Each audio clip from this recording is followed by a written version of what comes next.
실제로 바사의 고레스 왕이 일어나서 바벨론을 멸망시키고 바벨론으로 사로잡혀간 유다 백성을 본국으로 돌아오게 했습니다. 그런데 이사야는 하나님의 구원을 선포하면서 먼저 하나님의 위대하심을 언급하고 있습니다. 여러분이 12절로 17절은 하나님의 위대하심입니다. 자, 이런 보세요. 12절 보면 누가 손바닥으로 바닷물을 헤아렸으며 뺨으로 하늘을 쟀으며 땅의 티끌을 되에 담아 보았으며 접시 저울을 산들을 막대 저울로 언덕들을 달아 보았으라. 하나님이 얼마나 위대하신지 하나님이 창조한 바다나 하늘이나 땅이나 산들을 인간의 힘으로는 측량할 수 없을 만큼 위대하십니다. 13절 보세요. 누가 여호와 영을 지도하였으며 그의 모사가 되어 그를 가르쳤으라. 그가 누구와 더불어 언언하셨으며 누가 그를 교훈하셨으며 그에게 정의의 길로 가르쳤으며 지식을 가르쳤으며 통달을 보여주었느냐. 자, 이것은 하나님의 지혜와 지식에 대한 말씀입니다. 하나님의 지혜와 지식은 사람이 상상할 수 없을 정도로 깊고도 깊은 것이죠. 15절 보면 보라 그에게는 열방이 통에 한 방울 물과 같고 저울의 작은 티끌 같으며 성들은 떠오르는 먼지 같으리니. 하나님께서 얼마나 위대하신지 온 세상 나라를 다 합쳐도 그냥 물통에 물 한 방울이나 혹은 저울에 붙어있는 작은 먼지에 불과하다는 거예요. 하나님 앞에서는 여러분 이 세상 모든 것이 있거나 없거나 별 차이가 없습니다. 하나님이 그만큼 위대하신 분이에요. 16절 보세요. 레바논은 땔감에도 부족하겠고 그 짐승들은 번제에도 부족할 것이다. 이게 무슨 말씀이야? 하나님께 제사를 드리려고 하면은 레바논 숲에는 모든 짐승을 다 잡고 모든 나무를 다 땔감으로 사용해도 부족할 정도다 말이죠. 하나님께서 그만큼 위대하고 위대하신 분입니다. 자, 그러면 여러분 이사야가 유다 백성의 회복과 구원을 예언하면서 새삼스럽게 왜 하나님의 이런 위대하심을 언급하는 이유가 뭘까요? 그 이유는 이사야가 아무리 유다 백성의 회복과 구원을 예언을 해도 유다 백성이 그 사실을 믿지 않을 것이기 때문에 안 믿어요. 이사야 당시의 상황을 본다면 이사야가 예언하는 것을 유다 백성들이 믿지 못하는 것도 사실은 무리가 아닙니다. 당시 중동의 최강자는 아수르에 있습니다. 바벨론은 이 당시 바벨론은 아수르의 지배 아래서 아직 명암도 못 내밀던 그런 시대에 있습니다. 그런 상황에서 여러분 세계 최강의 아수르가 바벨론에 망하고 유다가 바벨론으로 사로잡혀 간다는 것입니다. 그뿐이 아니죠. 70년 후에는 바벨론도 망해서 유다 백성이 다시 고국으로 돌아온다고 하니까 이런 예언을 누가 믿을 수 있겠습니까? 여러분이 믿겠어요? 사람이라면 이런 예언을 믿지 못하는 것이 당연하죠. 그러나 하나님은 사람과 달리 여러분 위대하신 분이에요. 하나님이 얼마나 위대하신가 하면은 하나님이 창조하신 바다나 하늘이나 땅이나 산들을 인간의 힘으로는 측량할 수가 없습니다.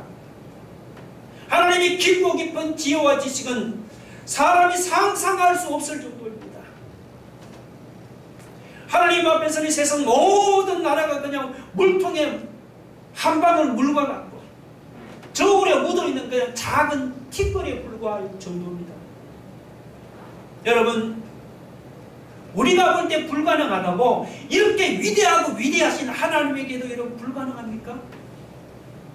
우리가 볼 때 안 된다고 하늘과 바다와 땅과 상도를 창조하신 위대하신 하나님에게도 여러분 안 되는 것입니까? 지금 이사야가 그 질문을 합니다.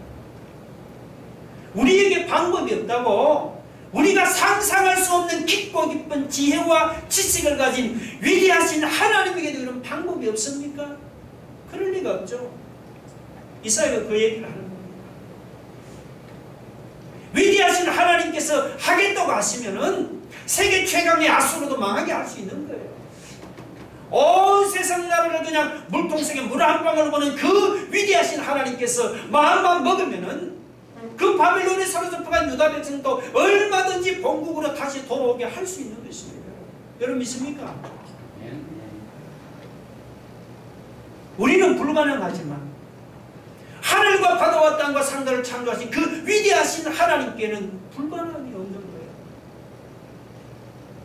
우리는 방법이 없지만, 그렇죠, 코로나에 대한 방법이 없지만 깊고 깊은 지혜와 지식을 가지고 있는 그 위대하신 하나님께는 얼마든지 방법이 있는 거예요. 여러분, 불가능을 가능하게 하시고 안 되는 것을 되게 하시는 그 위대하신 하나님이 누구의 하나님입니까? 주의 하나님이고 여러분의 하나님이라서 믿습니까?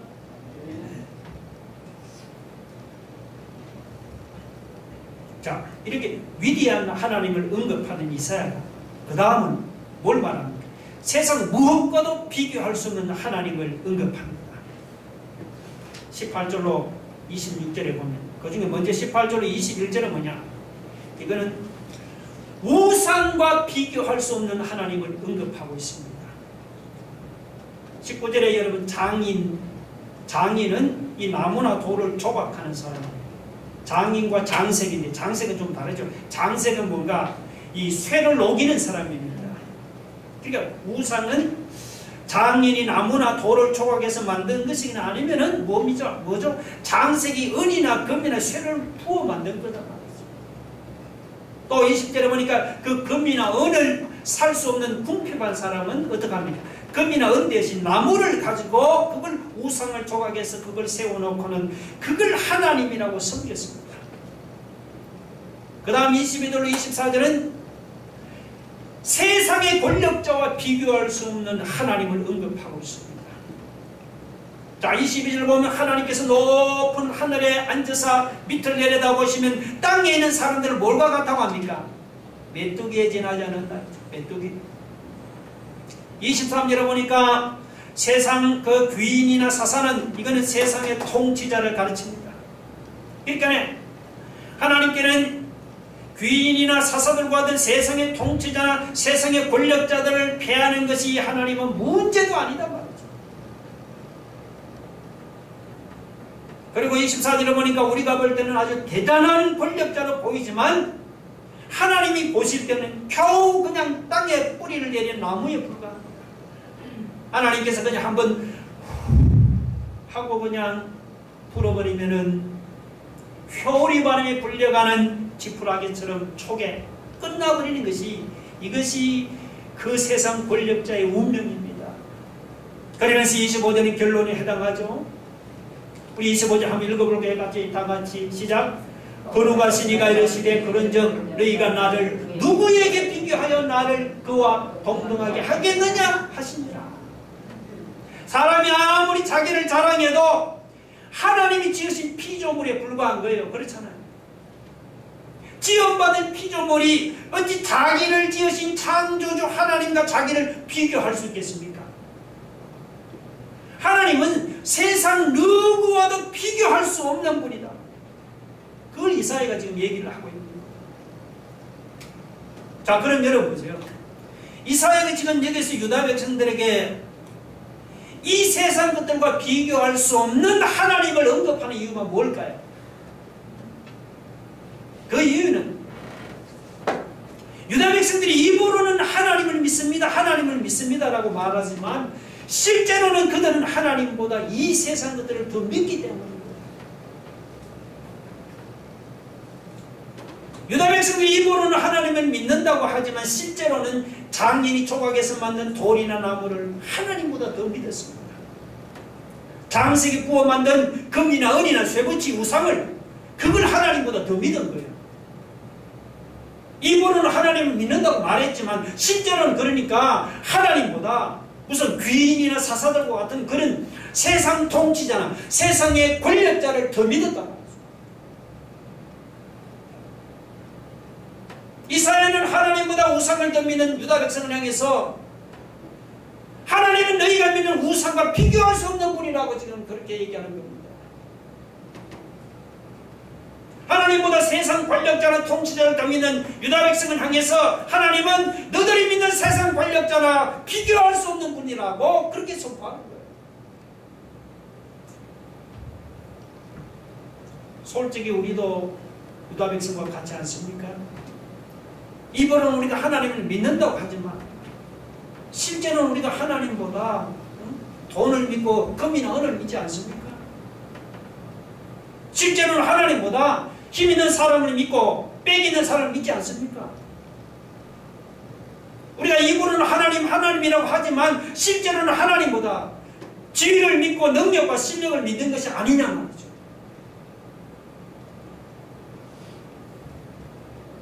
우리 이사야 3장에서 살펴보았죠. 하나님보다 더 믿는 것은 하나님이 무엇이든지 뭐라고 했습니까? 다 제하여버린다 했습니다. 하나님보다 양식과 물을 더 의지하면은 우리가 믿고 의지하는 그 양식과 물을 하나님이 제하여버린다 했잖아요. 이사야 3장에 보면 하나님보다 어떤 용사나 전사를 더 의지하면 하나님이 우리가 믿는 그 용사나 전사나 군대를 하나님이 제하여버린다 했습니다. 그리고 하나님보다 장인과 기술자를 더 믿고 의지하면 하나님께서 우리가 믿고 의지하는 장인과 기술자를 제하여버린다 했습니다.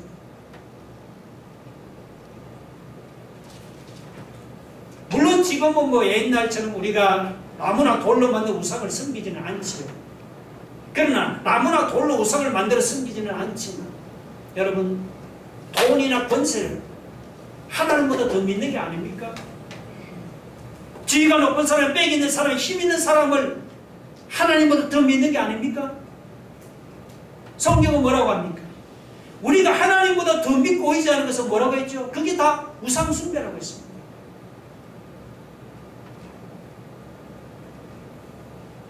여러분, 하나님은 유다 백성들이 믿는 그 우상과 비교할 수 없는 분입니다. 하나님은 유다 백성이 믿는 세상 권력자나 세상 통치자와는 비교할 수 없는, 비교가 안 되는 분이에요. 하나님은 우리가 믿는 돈이나 빽이든지 실력이든지 세상 그 무엇과도 비교할 수 없는 분이다 말이죠. 결론은 뭡니까? 그러니까 헛된 세상 것들을 믿고 살지 말라는 것입니다. 여러분, 세상 것들과 비교할 수 없는 그 하나님을 우리 인생의 주인으로 모시고 그분만을 믿고 의지하면 나아가는 그런 삶이 되기를 주의 이름으로 축원합니다.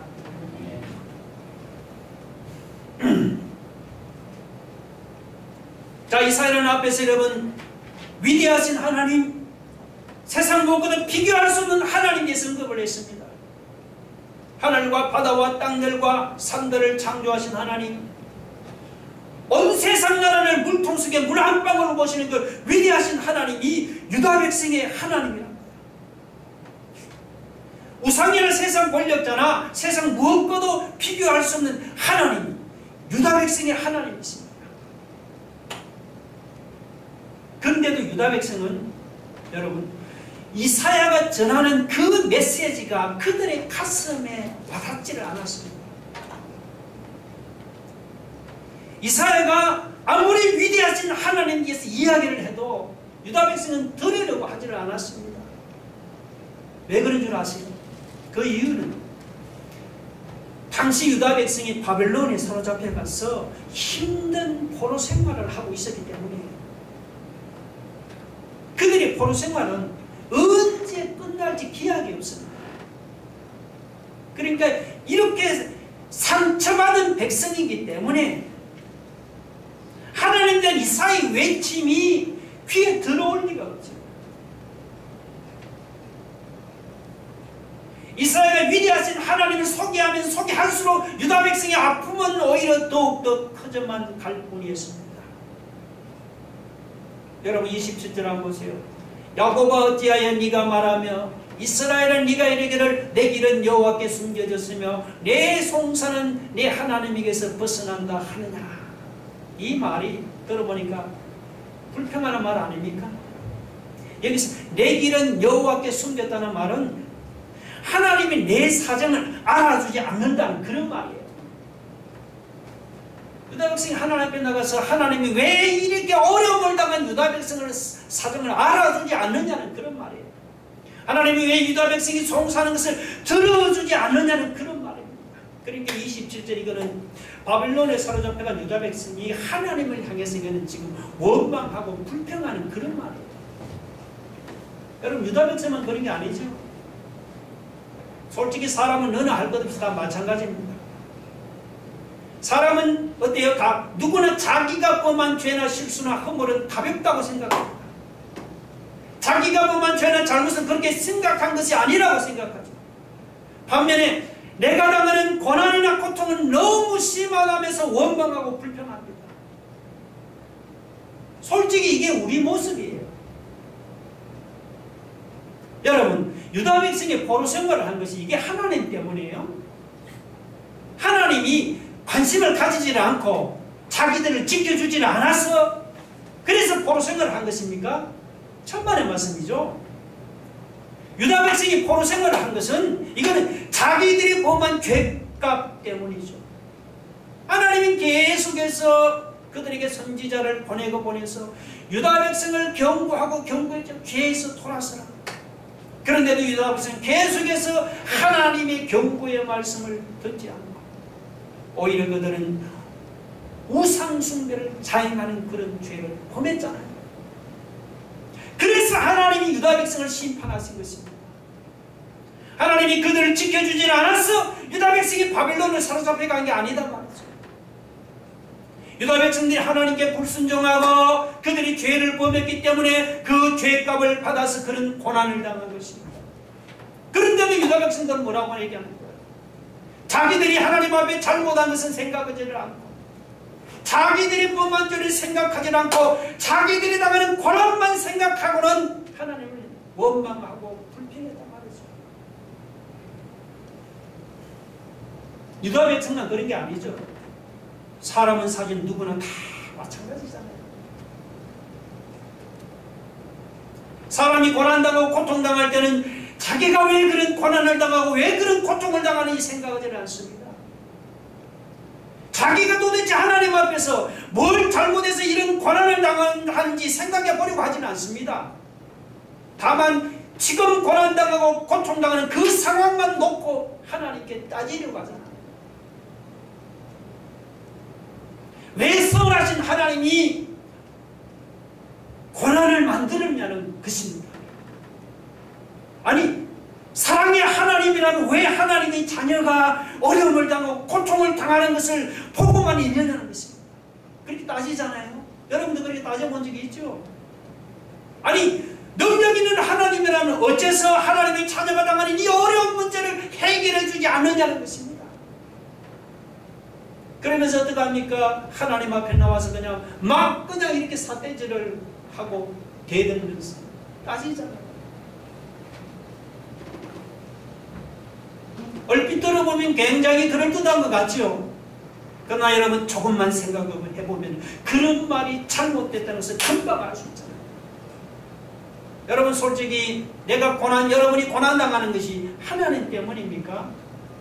하나님 때문이에요. 하나님이 잘못해서 여러분이 고난당합니까? 하나님이 나를 잘못 인도해서 내가 어려운 문제에 빠진 것입니까? 그게 아니잖아요. 내가 무리하게 욕심을 부리다가 어려운 문제에 빠진 거죠.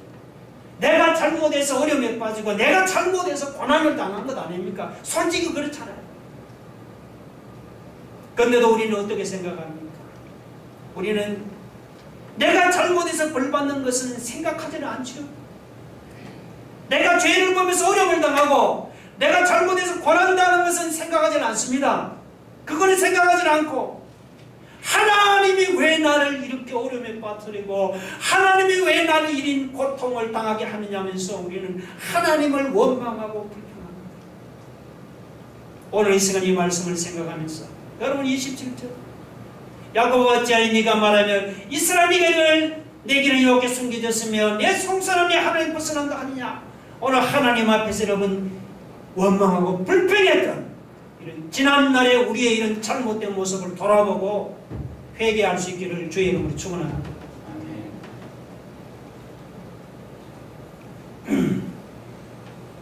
여러분, 사람이 마음의 상처를 가지고 있으면 대상을 정확하게 바라보지를 못합니다. 오늘 본문을 보면 바벨론으로 사로잡혀간 유다 백성이 그랬습니다. 이사야가 유다 백성을 향해서 세상 무엇과도 비교할 수 없는 위대하신 하나님, 그 하나님을 아무리 그들에게 소개하든 바벨론에서 힘들게 포로 생활하는 유다 백성에게는 그 이사야의 외침이 도무지 귀에 들리지는 않았던 거예요. 28절에 보면 너는 알지 못하였느냐, 듣지 못하였느냐, 그런 말이 있죠. 이것은 하나님을 바로 알지 못하는 유다 백성을 책망하는 말이에요.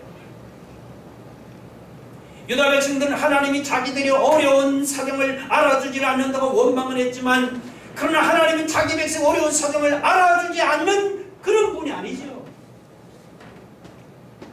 유다 백성들이 마음에 아픈 상처를 가지고 바벨론에 포로 잡혀가서 고통당하면서 그렇게 하나님을 바라보니까 하나님이 그렇게 보인 것이지, 실제로 자기 백성의 어려움을 알아주지 않는 하나님이 아니다 말이죠. 그래서 이사야는 하나님을 바로 알지 못하는 유다 백성에게 진짜 하나님이 어떤 분인지를 소개해 주었어요. 28절을 보세요. 그분은 어떤 분입니까? 너는 알지 못하느냐, 듣지 못하느냐. 영원하신 하나님 여호와, 땅끝까지 창조하신 이는 피곤하지 않으시며 곤비하지 않으시며 명철이 한이 없으십니다. 이사야가 소개하는 진짜 하나님은, 그분은 영원하신 하나님입니다. 땅끝까지 창조하신 분이요, 사람과 같이 피곤하고 곤비한 분이 아니요, 그분은 명철과 지식이 한이 없으신 분이다. 여러분, 여기서 이사야가 말하고자 하는 요점이 뭔 줄 아세요? 이사야가 말하는 요점은 뭐냐면요, 하나님에 대한 우리의 생각과 관점을 바꾸라는 것입니다. 이게 중요한 거예요. 하나님은 유다 백성이 생각하는 것처럼 자기 백성의 어려운 사정을 알아주지 않는 분이 아니다 말이죠. 하나님은 어떤 분입니까? 영원하신 하나님이요, 땅끝까지 창조하신 분이요, 하나님은 피곤하거나 곤비한 분이 아니고 그분은 명철이 한이 없으신 분입니다. 여러분, 여러분이 생각하는 잘못된 하나님에 대한 생각을 성경이 말씀하는 하나님으로, 그렇게 하나님에 대한 생각과 관점을 바꾸라는 것입니다. 우리가 하나님에 대한 생각을 바꾸고 그 하나님을 앙망하면 어떻게 됩니까? 30절에 보면은 소년이라도 피곤하며 곤비하며 장정이라도 넘어지며 쓰러지되 오직 여호와를 앙망하는 자는 뭐라고 했습니까? 새 힘을 얻으리라. 오직 여호와를 앙망하는 자는 새 힘을 얻으리라 했습니다. 그러니까 나의 하나님에 대한 나의 잘못된 생각을 바꾸고 하나님을 앙망하면은 하나님이 주시는 새 힘을 얻게 됩니다. 여러분 믿습니까? 그 새 힘은 31절을 보면 독수리가 날개치며 올라감 같을 것이요, 다른 박질하여도 곤비하지 아니하겠고 걸어가도 피곤하지 아니하리로다. 이사야는 하나님 주시는 새 힘을 세 가지로 표현했죠. 첫째는 독수리가 날개치며 올라가는 것 같은 그 힘. 둘째는 막 다른 박질하여도 피곤하지 않는 힘. 그리고 걸어가도 피곤하지 않는 힘. 우리가 하나님에 대한 나의 생각이나 잘못된 관점을 바꾸고 우리가 믿음으로 하나님을 앙망하면 하나님이 이런 놀라운 새 힘을 주시는 겁니다. 여러분, 여기서 앙망한다는 말이 무슨 뜻이죠? 앙망한다는 것은요, 기다린다는 그런 뜻이 있습니다. 그러나 여호와를 기다린다고 그냥 이거는 감나무에서 감이 떨어지듯이 아무것도 안 하고 마냥 기다린다는 그런 말이 아니죠. 여기서 기다린다는 말은 뭐냐? 믿음으로 기다린다는 이런 말입니다. 어려운 문제에 부딪혀도 낙심하지 않고 하나님이 도와주시는 때는 믿음으로 기다린다는 겁니다. 고난 중에도 원망하지 않고 하나님이 도와주시는 때를 믿음으로 잠잠히 기다리는 것이, 이게 뭡니까? 이게 하나님을 앙망하는 것입니다. 여러분, 우리가 지금까지 신앙생활을 하면서 왜 하나님의 능력을 경험하지를 못했습니까? 그 이유는 뭐냐 하니까 하나님에 대한 우리의 잘못된 생각과 관점을 바꾸지를 않았기 때문에, 내가 생각하는 하나님으로만 알고 있었기 때문에, 하나님은 오늘 유다 백성이 원망하듯이 우리가 당하는 어려운 사정과 우리가 당하는 어려운 형편을 알아주지 않는 분이 아니다 말이죠. 혹시 여러분 그렇게 생각하고 있습니까? 하나님, 우리가 당하는 어려운 사정과 형편은 알기를 알지만 도와주지를 못하는 그런 무능한 하나님이 아니다 말이죠. 그렇게 알고 있지 말라 말이죠. 우리가 마음의 상처를 가지고 바라보니까 하나님이 우리에게 무심한 것까지 보이지, 그러나 실제로 하나님이 우리에게 무심한 분이 아니다 말이죠. 하나님은 오늘 여러분이 부르짖는 기도를 귀를 기울여 들으시는 분입니다. 하나님은 우리가 당하는 어려운 사정과 어려운 형편은 나몰라 하지 아니하시고 그걸 아시고 그 어려움에서 건져주시는 하나님이다 말이죠. 여러분, 지금까지 내가 잘못 알고 있던 하나님을 우리가 고집하지 맙시다. 중요한 것은 하나님에 대한 나의 이런 잘못된 생각이나 잘못된 관점을 우리가 바꾸는 것입니다. 이렇게 하나님에 대한 나의 잘못된 생각을 바꾼 다음에 여러분이 믿음으로 그 하나님을 바라보시고 앙망하기 바랍니다. 우리가 생각을 바꾸고 하나님을 앙망합니다. 어려운 사정에서 건져주시는 하나님의 능력을 경험하게 되는 겁니다. 나의 잘못된 하나님은 잘못된 생각을 바꾸고 우리가 믿음으로 하나님을 앙망하면 독수리가 날개치며 올라가는 것 같은 새 힘을 얻게 됩니다. 다른 박질 하에도 곤비하지 않고 걸어가도 지치거나 피곤하지도 않는 새 힘을 얻게 될 줄로 믿습니다. 이 말씀을 생각하면서 우리 한번 다 같이 기도하겠습니다. 여러분, 하나님에 대한 잘못된 생각을 바꾸고 우리가 그분을 앙망하면 어려운 사정에서 건져주시는 하나님 능력을 경험합니다. 독수리가 날개치며 올라가는 새 힘을 얻게 되고, 여러분 바람박질라도 곤비하지 않고 그러다가도 피곤하지 않은 새 힘을 얻게 되는 것입니다. 여러분, 내가 잘못해서 고난당한 것을 생각하지 않고 내가 당한 고난만 생각하고 원망하고 불편한 잘못된 모습을 우리가 회개하고, 하나님이 어떤 분이에요? 하나님은 세상 무엇과도 비교할 수 없는 위대하신 분. 여러분, 우리가 헛된 세상 것들을 붙잡고 살 것이 아니고 그 위대하신 하나님, 비교할 수 있는 그분을 믿고 의지하며 살아가는 이런 삶을 살게도 한번 기도하겠습니다. 돌아가신 하나님 아버지, 유다 백성들은 하나님 바빌론에 사로잡혀 고난을 당할 때 그들은